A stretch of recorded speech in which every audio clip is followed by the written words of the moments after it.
Welcome to T-SAT. General studies పాఠ్యాంశాలను తెలుసుకుంటూ ఉన్నాం. వీటిలో భాగంగా సైన్స్ అండ్ టెక్నాలజీలో రక్షణ రంగానికి సంబంధించినటువంటి అంశాలు తెలుసుకుంటూ ఉన్నాం. గత వీడియోలో మనము క్షిపణులకు సంబంధించినటువంటి పరిచయాన్ని చేసుకున్నాం. ఈ వీడియోలో మనము క్షిపణులకు సంబంధించినటువంటి రకాలు కావచ్చు, అదేవిధంగా భారతదేశం ప్రతిష్టాత్మకంగా రూపొందించుకున్నటువంటి క్షిపణి అభివృద్ధి కార్యక్రమంలో ఏ రకాలైనటువంటి మిసైల్స్ రూపొందించాలని సంకల్పించుకున్నారు, మరి వాటికి సంబంధించినటువంటి అంశాలు గమనించేటటువంటి ప్రయత్నం చేద్దాం. ఒక క్షిపణిని ప్రయోగించబడిన స్థానం నుండి దాని లక్ష్యానికి మధ్య గల దూరాన్ని ఆ క్షిపణి యొక్క పరిధిగా మనం పేర్కొంటాం. ఒక రకంగా చూస్తే ఫర్ సపోజ్ ఏ అనేటటువంటి స్థానం నుంచి క్షిపణి ప్రయోగించబడింది అనుకున్నప్పుడు అది పరావలయ మార్గంలో ప్రయాణిస్తుందని చెప్పేసి అనుకున్నాం. కాబట్టి ఇక్కడ బి అనేటటువంటిది టార్గెట్ అనుకున్నట్లయితే, లక్ష్యం అనుకున్నట్లయితే, ప్రతి క్షిపణి బాలిస్టిక్ క్షిపణి మొత్తంగా ఇలా ప్రయాణిస్తుందని చెప్పేసి అనుకున్నాం ప్రక్షేపకం మాదిరిగా. ఈ సందర్భంలో ఏ నుంచి బికి ప్రయాణించినటువంటి గగనతల దూరాన్ని కాకుండా, గగనతల మార్గం యొక్క దూరాన్ని కాకుండా ఏ బిల మధ్య ఉన్నటువంటి కనిష్ట దూరాన్ని మనం ఇక్కడ ఈ పరిధిగా పేర్కొనేటటువంటి ప్రయత్నం చేస్తాం. దీన్నే మనం ఇంగ్లీష్లో అయితే రేంజ్ అనేటటువంటి పదంతో చెప్తాము. సో క్షిపణి యొక్క పరిధి మనకు గగనతలంలో ప్రయాణించినటువంటి మార్గం యొక్క మొత్తం పొడవుగా కాకుండా అది ప్రయోగించబడిన బిందువు నుంచి ఏ బిందువు వద్ద అయితే అది భూతలాన్ని తాకిందో అక్కడ వరకు ఉన్నటువంటి దూరాన్ని, లేదా టార్గెట్ ఎంత దూరంలో అయితే నిర్దేశించుకున్నామో ఆ టార్గెట్కి మధ్య ఉండేటటువంటి దూరాన్ని మనం ఇక్కడ పరిధిగా పేర్కొంటాం. ఒక్కొక్క క్షిపణికి ఒక్కొక్క రకమైనటువంటి పరిధి ఉండడం అనేది జరుగుతుంది. మోస్ట్ ప్రాబబ్లీ ఈ పరిధిని ఎలా డిసైడ్ చేస్తారు అంటే, టెస్ట్ చేసేటటువంటి సందర్భంలో మిసైల్ టెస్టింగ్ రేంజ్ అనేటటువంటివి మనకు ఉన్నాయి. ఇక్కడ ఒడిశాలో ఉన్నటువంటి చాందీపూర్ దగ్గర ఉన్నటువంటి వీలర్ ఐలాండ్స్, వీటినే ప్రస్తుతం మనము ఏపీజే అబ్దుల్ కలాం ఐలాండ్స్గా మనం పేర్కొంటూ ఉన్నాం. మరి ఇక్కడ ఉన్నటువంటి టెస్ట్ రేంజ్ నుంచి వీటిని ప్రయోగించినటువంటి సందర్భంలో అధిక క్షిపణులు ఎంత దూరంలో ఉన్నటువంటి లక్ష్యాలను అక్యురేట్గా ఛేదించగలుగుతాయో ఆ డిస్టెన్స్నే మనం ఇక్కడ పరిధి అనేటటువంటి పేరుతోటి పిలుస్తూ ఉంటాం. ఒక్కొక్క క్షిపణికి ఒక్కొక్క రేంజ్ని ఆపాదించేటటువంటి క్రమంలో డిఫరెంట్ మెకానిజమ్స్ అనేవి ఏర్పాటు చేసుకోవడం అనేది జరుగుతుంది. మోస్ట్ ప్రాబబ్లీ ప్రతి క్షిపణి కూడా కొన్నేమో ఒక అంచెలో ప్రయాణిస్తూ ఉంటే, మరికొన్నేమో పరిధిని పెంచేటటువంటి క్రమంలో బహుళ అంచెలలో ప్రయాణించడం అనేది మనం చూస్తూ ఉంటాం. సో ఇదే రకమైనటువంటి మెథడాలజీ మనకు స్పేస్ సెక్టార్లో కూడా కనిపిస్తూ ఉంది. మరి వాటిని ఒకసారి తెలుసుకునేటటువంటి ప్రయత్నం చేద్దాం. సో ఇక్కడ పరిధి ఆధారంగా బాలిస్టిక్ మిస్సైళ్ళ యొక్క వర్గీకరణ కనుక గమనిస్తే మనకి ఇక్కడ కీలక బాలిస్టిక్ మిస్సైల్, వీటిని మనం టాక్టికల్ బాలిస్టిక్ మిస్సైల్స్గా మనం చెప్తూ ఉన్నాం. మోస్ట్ ప్రాబబ్లీ మనకి ఇక్కడ టాక్టికల్తో పాటుగా మరొకటి స్ట్రాటజిక్ అనేటటువంటి మిసైల్స్ యొక్క వర్గీకరణ కనిపిస్తూ ఉంటుంది. ఈ స్ట్రాటజిక్ మిసైల్స్లలోనే మనము బాలిస్టిక్ మరియు క్రూయిజ్ మిసైల్స్ అనేటటువంటి వాటిని పరిగణిస్తూ ఉంటాం. స్వల్ప దూరాలలో ఉన్నటువంటి లక్ష్యాల మీదకి ప్రయోగించేటటువంటి క్షిపణులుగా మనకు కీలక బాలిస్టిక్ మిసైల్స్ అనేవి కనిపిస్తూ ఉన్నాయి. వీటినే టాక్టికల్ బాలిస్టిక్ మిసైల్స్గా మనం పేర్కొంటూ ఉన్నాం. ఇక మరొక రకంగా మనకు థియేటర్ బాలిస్టిక్ మిసైల్స్ అనేవి కనిపిస్తూ ఉన్నాయి. వీటినే మనము టీబీఎంగా చెప్తూ ఉంటాం. సో ఇక్కడ థియేటర్ అనేటటువంటి పదానికి సైంటిఫిక్గా రక్షణ పరంగా ఒక కీలకమైనటువంటి స్థావరము లేదా ప్రదేశాన్ని థియేటర్గా పేర్కొంటూ ఉంటారు. సో ఇలాంటి వాటి మీదకి సాధారణంగా ఆయుధాలను ప్రయోగించేటటువంటి ప్రయత్నం ఏ శత్రు దేశాలు కూడా చేసుకోవు. కాబట్టే చూడండి, కొన్ని దేశాలు ప్రతి సంవత్సరము వాటికి సంబంధించినటువంటి కీలకమైనటువంటి విభాగాల యొక్క ఇన్ఫర్మేషన్ని వాటి యొక్క జీపీఎస్ లొకేషన్లతో సహా ఇచ్చిపుచ్చుకునేటటువంటి ప్రయత్నం చేస్తాయి. ఒకవేళ పొరపాటున యుద్ధం వంటి ఉద్రిక్త పరిస్థితులు తలెత్తినటువంటి సందర్భంలో ఆ క్షేత్రాలను లేదా ఆ ప్రదేశాలను మినహాయించుకొని మిగిలిన ప్రదేశాలను లక్ష్యంగా చేసుకుంటూ మిస్సైళ్లను గురిచూసి విసిరేటటువంటి ప్రయత్నం చేస్తారు. ఫర్ ఎగ్జాంపుల్ కనుక గమనిస్తే కీలకమైనటువంటి మిలిటరీ విభాగాలు కావచ్చు, అదేవిధంగా ఆయుధ గారాలు అంటే వెపన్స్ని స్టోర్ చేసేటటువంటి ప్లేసెస్ కావచ్చు, అణువిద్యుత్కి సంబంధించినటువంటి క్షేత్రాలు కావచ్చు, అదేవిధంగా కీలకమైనటువంటి ఆసుపత్రులు కావచ్చు, వీటి యొక్క ఇన్ఫర్మేషన్ వాటి యొక్క జీపీఎస్ లొకేషన్లతో సహా ముందుగానే ప్రతి దేశము మరొక దేశంతో పంచుకునేటటువంటి ప్రయత్నం చేస్తుంది. కీలక సందర్భాల్లో వాటిని రక్షించుకునేటటువంటి క్రమంలో భాగంగా అదేవిధంగా ఇరు దేశాలు కూడా ఈ ఒప్పందానికి కట్టుబడి ఉన్నటువంటి పరిస్థితులలో అవి పరస్పరం ఈ విధమైనటువంటి థియేటర్ల మీదకి దాడి చేసుకునేటటువంటి ప్రయత్నం చేయబోవు. సో ఇక్కడ థియేటర్ బాలిస్టిక్ మిసైల్స్ అనేటటువంటివి ఆ విధమైన కీలక స్థావరాలను కాపాడుకునేటటువంటి క్రమంలో ఉద్దేశించబడినటువంటి క్షిపణులుగా మనం చూస్తాం. దీంట్లో మనకు 2 రకాలైనటువంటి క్షిపణులు మనకు ఉండడం అనేది జరుగుతుంది. కోర్స్ ఇక్కడ స్వల్ప శ్రేణి, మధ్య శ్రేణి అనేటటువంటివి క్షిపణుల యొక్క పరిధిని బట్టి కూడా వర్గీకరించేటటువంటి క్షిపణులుగా మనం వీటిని చూస్తాం. ఇక్కడ థియేటర్ బాలిస్టిక్ మిసైల్స్లో 2 రకాలనేవి మనకు కనిపిస్తూ ఉన్నాయి. ఒకటి స్వల్ప శ్రేణి బాలిస్టిక్ మిసైల్స్, వీటిని మనము షార్ట్ రేంజ్ బాలిస్టిక్ మిసైల్స్గా మనం పేర్కొంటూ ఉంటాం. భారత్ తొలినాళ్లలో రూపొందించుకున్న క్షిపణులన్నీ కూడా మనకు స్వల్ప శ్రేణి బాలిస్టిక్ మిసైల్స్గానే కనిపిస్తూ ఉన్నాయి. ఇప్పటికీ కూడా వీటి యొక్క వినియోగము గణనీయంగా ఉన్నటువంటి పరిస్థితులు కనిపిస్తూ ఉంటాయి. మోస్ట్ ప్రాబబ్లీ స్వల్ప శ్రేణి క్షిపణులు అనేవి ఏక అంచెలో ప్రయాణించేటటువంటి క్షిపణులుగా మనం చెప్తాం. ఇక అంచె అంటే ఎలా అర్థం చేసుకోవాలి అంటే ఎన్ని అంచెలు ఉంటే అన్ని మోటార్లు ఉండేటట్లుగా మనం గమనించుకోవాలి. సో అలా మోటార్ల సంఖ్య పెరుగుతూ పోతున్న కొద్దీ మిసైల్ యొక్క పరిధి కూడా పెరిగేటటువంటి అవకాశం అనేది ఏర్పడుతుంది. మనకు పృథ్వీ-1 క్షిపణి అనేటటువంటిది ఇది ఏక అంచెలో ప్రయాణించేటటువంటి మిసైల్గా మనకు కనిపిస్తూ ఉంది. దీంట్లో ఒకటే మోటార్ ఉంటుంది కాబట్టి ఈ మోటార్లో ఉన్నటువంటి ఫ్యూయల్ మొత్తం అయిపోయేంత వరకు అది ప్రయాణించడం అనేది జరుగుతుంది. ఫ్యూయల్ అయిపోయిన తర్వాత ఆ సమయానికి అది లక్ష్యాన్ని చేరుకునేటటువంటి ప్రయత్నం చేస్తుంది. సో ఆ సందర్భంలో లక్ష్యాలపై పడి వాటిని నాశనం చేసేటటువంటి సందర్భాన్ని ఇక్కడ మనం గమనించాలి. అదే స్పేస్ సెక్టార్ విషయానికి వచ్చేసరికల్లా ఒక అంచెలోని రాకెట్లోని ఫ్యూయల్ అయిపోయిన తర్వాత ఆ రాకెట్ మెయిన్ రాకెట్ నుంచి విడిపోయేటటువంటి సందర్భాన్ని మనం అక్కడ చూస్తాం. అలాంటి ఏర్పాట్లు ఇక్కడ దాదాపుగా ఏక అంచెలో కనిపించవు. అదేవిధంగా 2 అంచెలలో పనిచేసేటటువంటి మిసైల్స్ కనుక ఉన్నట్లయితే ఒక అంచెలోని మోటార్లోని ఇంధనం అయిపోయిన తర్వాత అది మిగిలినటువంటి రాకెట్ నుంచి విడిపోవడం అనేది జరుగుతుంది. దీని తర్వాత సెకండ్ అంచెలో ఉన్నటువంటి లేదా సెకండ్ స్టేజ్ లేదా ఫేజ్ అంటాము. ఈ స్టేజ్లో ఉన్నటువంటి రాకెట్ మండడం ప్రారంభించినప్పుడు మిగిలినటువంటి దూరాలను ఆ రాకెట్ సహాయంతో లేదా ఆ ఇంజిన్ సహాయంతో ప్రయాణించేటటువంటి క్రమాన్ని మనం చూస్తాం. స్వల్ప శ్రేణి బాలిస్టిక్ మిసైల్స్ అన్నీ కూడా 300 నుంచి 1000 కిలోమీటర్ల పరిధిలో ఉండేటటువంటి లక్ష్యాలను ఛేదించడానికి ఉపయోగపడతాయి. సో ఇక్కడ ఇవి ఒకటే రాకెట్ ఇంజిన్ తోటి ప్రయాణించేటటువంటి స్వభావాన్ని ప్రదర్శిస్తూ ఉంటే మధ్యశ్రేణి బాలిస్టిక్ క్షిపణులు 1000 నుంచి 3500 వరకు 3000 లేదా 3500 వరకు కిలోమీటర్ల పరిధిలో ఉన్నటువంటి లక్ష్యాలను ఛేదించడానికి పనికి వస్తాయి. మరి ఈ సందర్భంలో స్వల్ప శ్రేణి బాలిస్టిక్ మిసైళ్ళు ఏక అంచె మిసైల్స్గా కనిపిస్తూ ఉంటే మనకు మధ్యశ్రేణి బాలిస్టిక్ మిసైల్స్ 2 అంచెలలో ప్రయాణించేటటువంటి మిసైల్గా కనిపిస్తూ ఉన్నాయి. వీటిని మనం సెకండ్ స్టేజ్డ్ మిసైల్స్ అని, టూ స్టేజ్డ్ మిసైల్స్ అని, 2 ఫేజ్డ్ మిసైల్స్ అనేటటువంటి పేరుతోటి వీటిని పిలిచేటటువంటి ప్రయత్నం చేస్తాం. సో థియేటర్ బాలిస్టిక్ మిసైల్స్ తర్వాత మనకు ఉండేటటువంటివి ఇంటర్మీడియట్ రేంజ్ బాలిస్టిక్ మిసైల్స్. వీటినే మనము IRBMగా చెప్తాము. వీటినే మరొక రకంగా లాంగ్ రేంజ్ బాలిస్టిక్ మిసైల్స్గా కూడా మనం చెప్తాం. లాంగ్ రేంజ్ బాలిస్టిక్ మిసైల్స్ దీర్ఘశ్రేణి బాలిస్టిక్ క్షిపణులుగా వీటిని వర్గీకరించేటటువంటి ప్రయత్నం చేస్తాం. ఈ కోణంలో వీటిని మనము LRBM అనేటటువంటి పేరుతోటి కూడా పరిగణించే ప్రయత్నం చేస్తాం.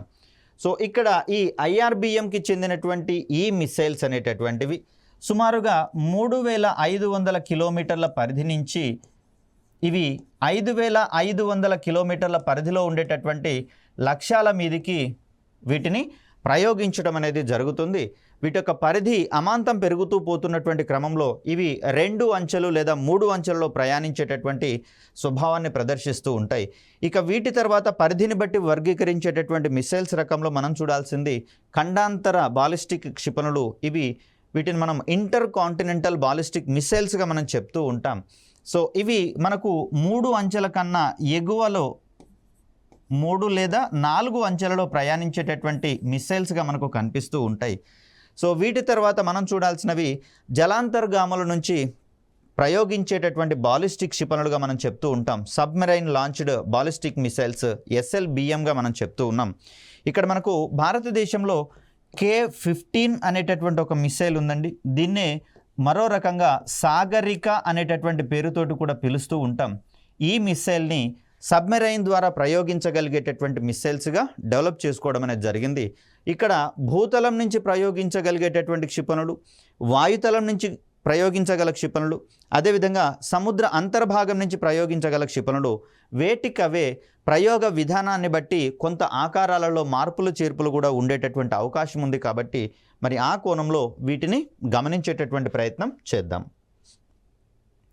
సో ఇక్కడ బాలిస్టిక్ క్షిపణులు ప్రయాణించేటటువంటి క్రమంలో ఎగువ వాతావరణ పొరలను సైతము దాటి ప్రయాణించేటటువంటి క్రమాన్ని మనం ఇక్కడ చూస్తాము. సో ఈ సందర్భంలో కీలక బాలిస్టిక్ క్షిపణులు లేదా టాక్టికల్ బాలిస్టిక్ మిసైల్స్ అనేటటువంటివి స్వల్ప దూరాలలో అంటే 150 నుంచి 300 కిలోమీటర్ల దూరంలో ఉన్నటువంటి లక్ష్యాలను గురి చూసి ఛేదించేటటువంటి ప్రయత్నం చేస్తాయి. మరి వీటికి సంబంధించి కనుక మనం గమనిస్తే శౌర్య కావచ్చు, ప్రహార్ కావచ్చు, పాకిస్తాన్కి చెందినటువంటి నజర్, హతాఫ్, గజ్నవి అనేటటువంటి మిసైల్స్ ఇవి కీలక బాలిస్టిక్ మిసైల్స్గా మనకు కనిపిస్తూ ఉన్నాయి.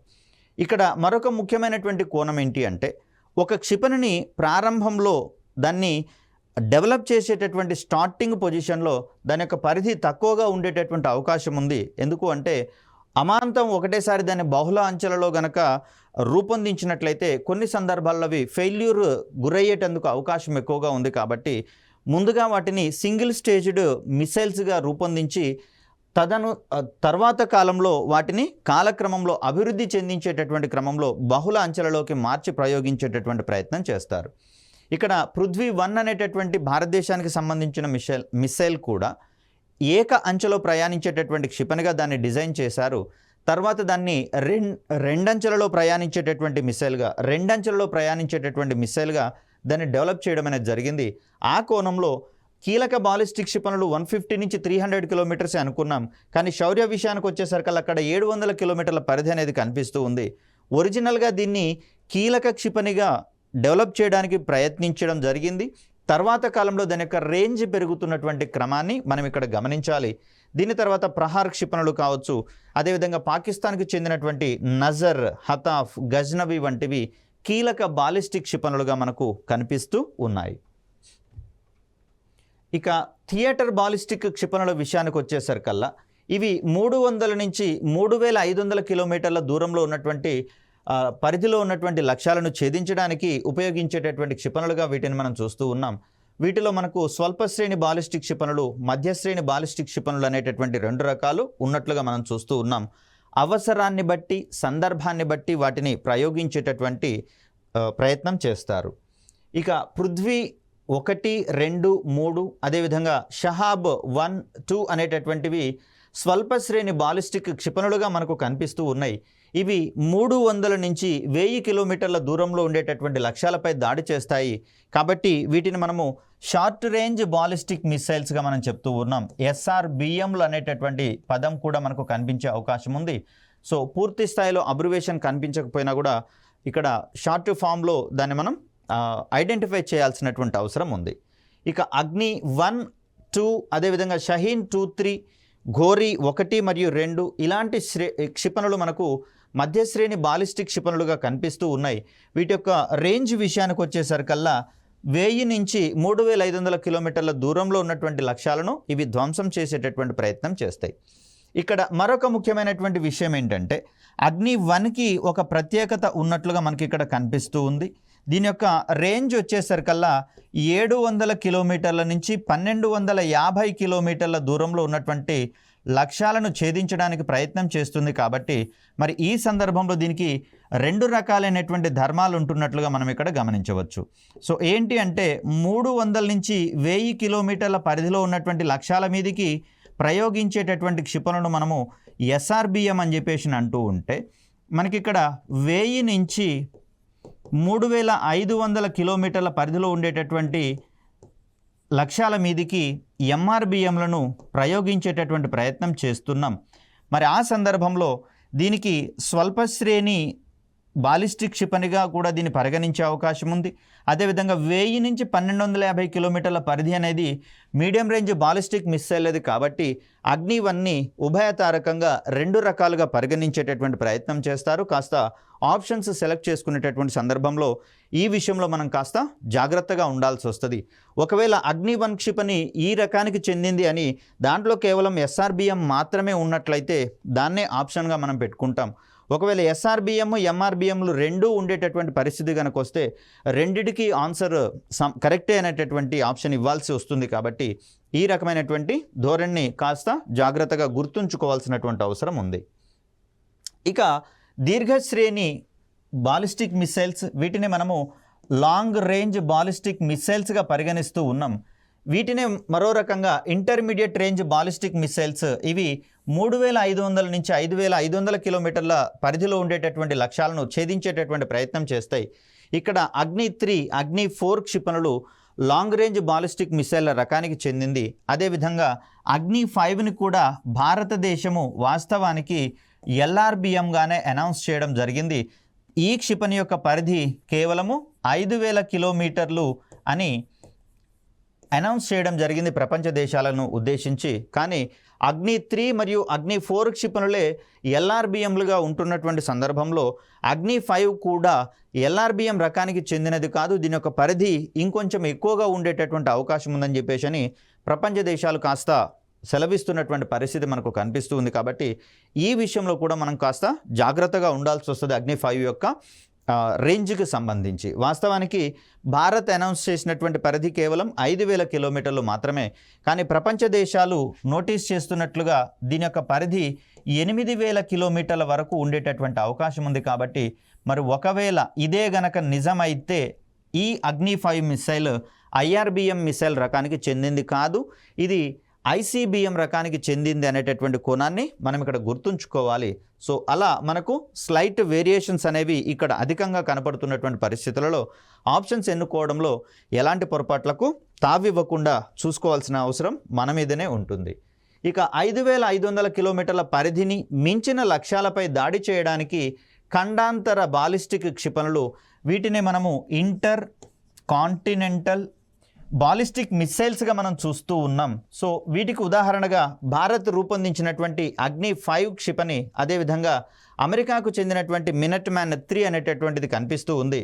ప్రపంచంలో ఈ ICBM లక్షణాలను కలిగినటువంటి మొట్టమొదటి క్షిపణిగా మనకు మినట్మ్యాన్-3 అనేటటువంటిది కనిపిస్తూ ఉంది. దీని తర్వాత భారతదేశానికి చెందినటువంటి సాగరిక క్షిపణి, దీన్నే మనము K-15 అని చెప్పేసి పిలుస్తామని చెప్పేసి అనుకున్నాము. ఈ ఆల్టర్నేట్ నేమ్స్ కూడా క్షిపణుల విషయంలో చాలా కీలకం కాబట్టి వీటి మీద కూడా మనకు ఎగ్జామినేషన్ పాయింట్ ఆఫ్ వ్యూలో క్వశ్చన్స్ పడేటటువంటి అవకాశం ఉంది. ఇక్కడ K-15 మిస్సైల్ కావచ్చు, K-4 మిస్సైల్ కావచ్చు, అదేవిధంగా K-5, K-6 అనేటటువంటి మిస్సైల్స్ కూడా మనకు డెవలప్ అవుతూ ఉన్నాయి. ఇవన్నీ కూడా న్యూక్లియర్ ట్రయాడ్ అనేటటువంటి అంశంలో భాగంగా వీటిని రూపొందించడం జరుగుతుంది. న్యూక్లియర్ ట్రయాడ్, అణుత్రికము అనేటటువంటి ప్రోగ్రాం. ఏంటి ఇక్కడ అణుత్రికము అంటే భూతలం నుంచి ప్రయోగించేటటువంటి క్షిపణులలో అణు వార్హెడ్లను అమర్చడము, గగనతలం నుంచి ప్రయోగించగల క్షిపణుల్లో అణు వార్హెడ్లను ప్రయోగించడము, అదేవిధంగా జలాంతర్గాముల ద్వారా ప్రయోగించేటటువంటి క్షిపణుల్లో ఈ అణు వార్హెడ్లను, న్యూక్లియర్ వార్ హెడ్స్ని అమర్చి ప్రయోగించేటటువంటి క్రమంలో వీటిని ఏర్పాటు చేసుకోవడం జరిగింది. K-15 కావచ్చు, K-4, K-5, K-6 ఇవన్నీ కూడా జలాంతర్గాముల ద్వారా ప్రయోగించగలిగేటటువంటి క్షిపణులుగా మనకు కనిపిస్తూ ఉన్నాయి. ఇక్కడ ఈ 4, 5, 6 అనేది వాటి యొక్క రేంజెస్ని వివరించేటటువంటి ప్రయత్నం చేస్తుంది.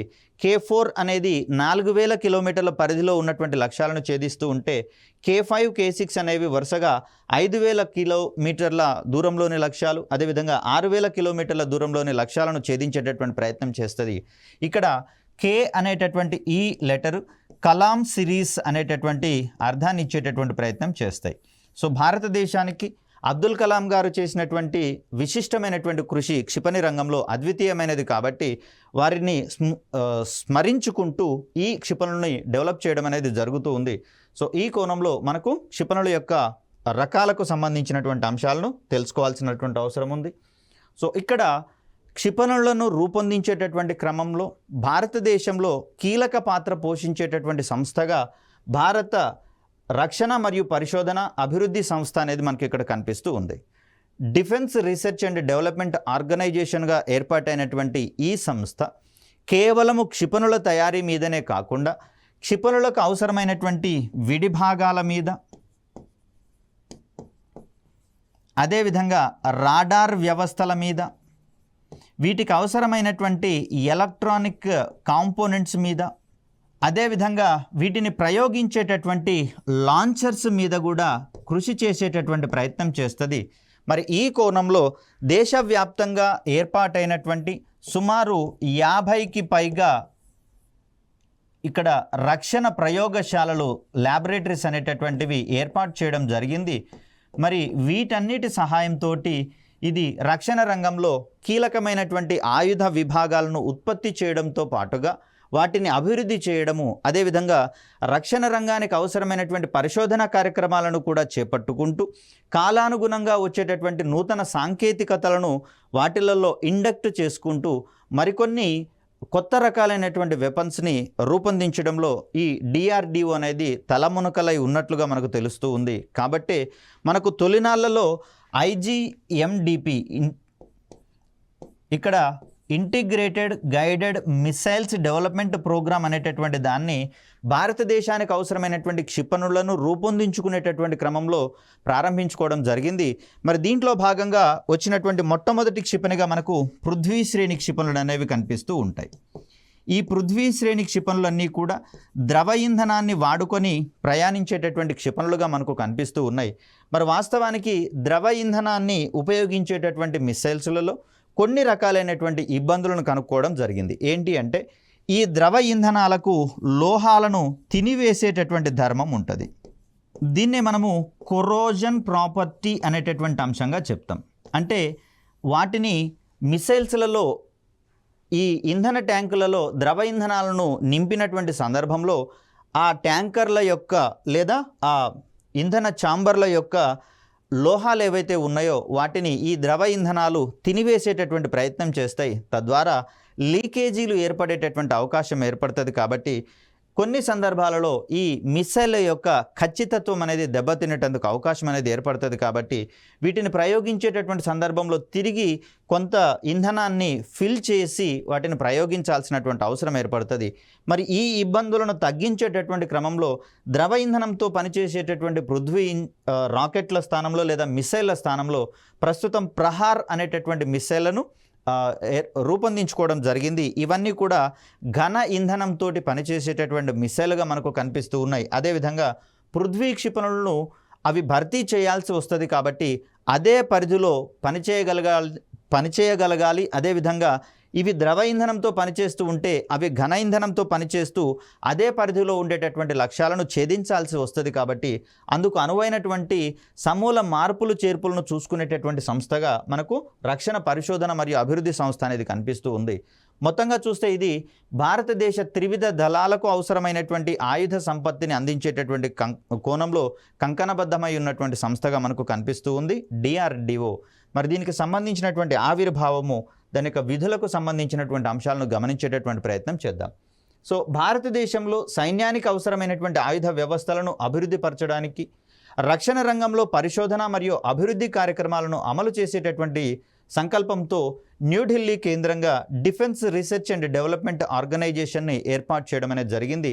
దీని యొక్క ప్రధాన కేంద్రం ఉన్నటువంటి భవనాన్ని DRDO భవన్గా పేర్కొంటూ ఉంటారు.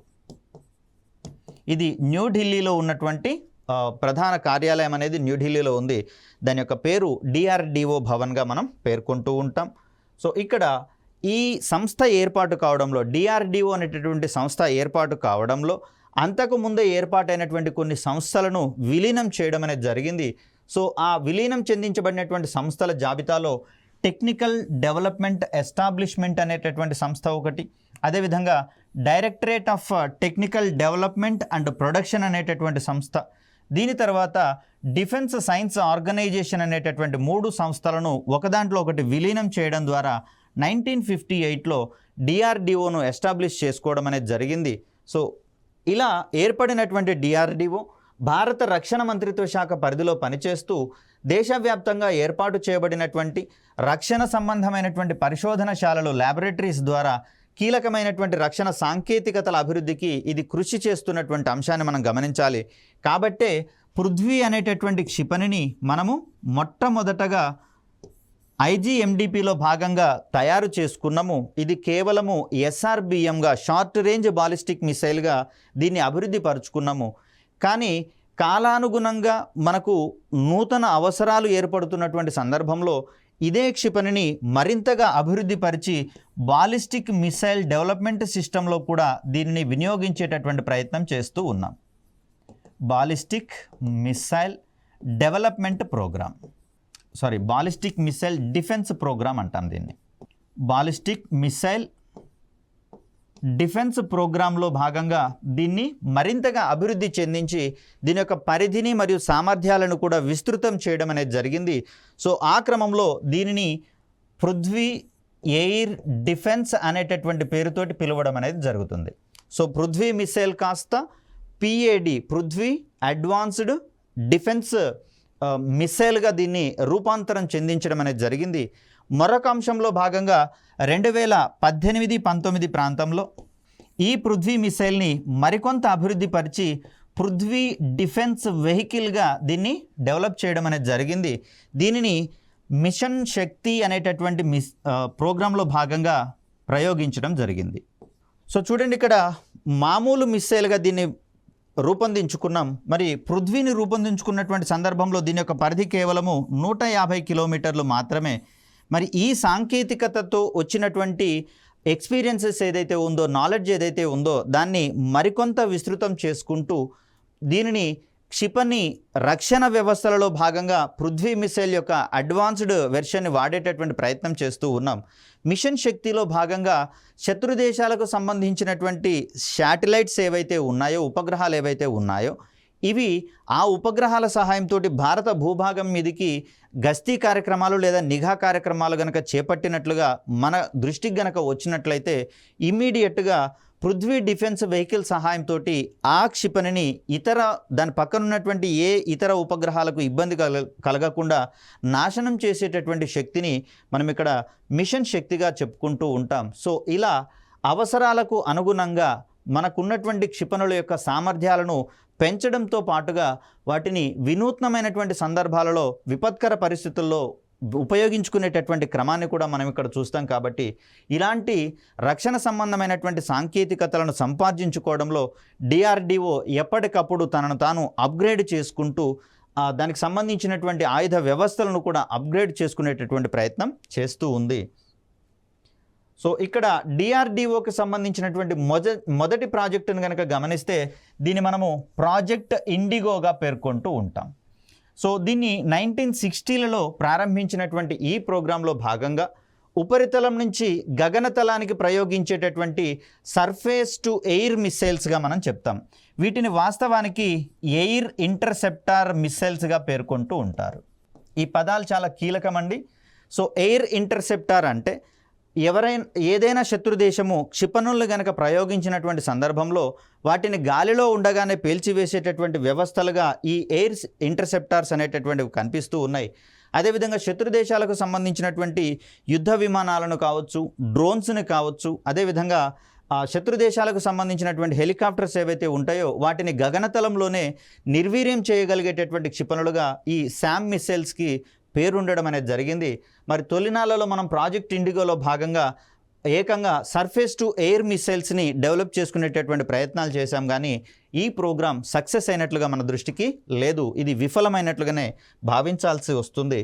దీని తర్వాత 1970sలలో ప్రాజెక్ట్ డెవిల్ మరియు ప్రాజెక్ట్ వేలియంట్ అనేటటువంటి వాటిని స్వల్ప శ్రేణి శామ్ క్షిపణులను అదేవిధంగా ఖండాంతర బాలిస్టిక్ క్షిపణులను అభివృద్ధి చేయడానికి ప్రయత్నించారు. అయితే ఈ ప్రయోగాలు కూడా, ఈ ప్రాజెక్టులు కూడా విఫలం కావడం అనేది జరిగింది.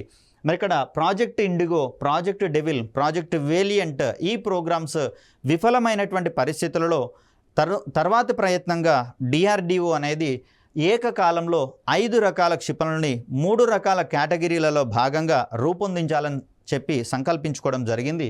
మరి దానికి సంబంధించినటువంటి పూర్తి అంశాలను రాబోయేటటువంటి వీడియోలో తెలుసుకునే ప్రయత్నం చేద్దాం. Thank you.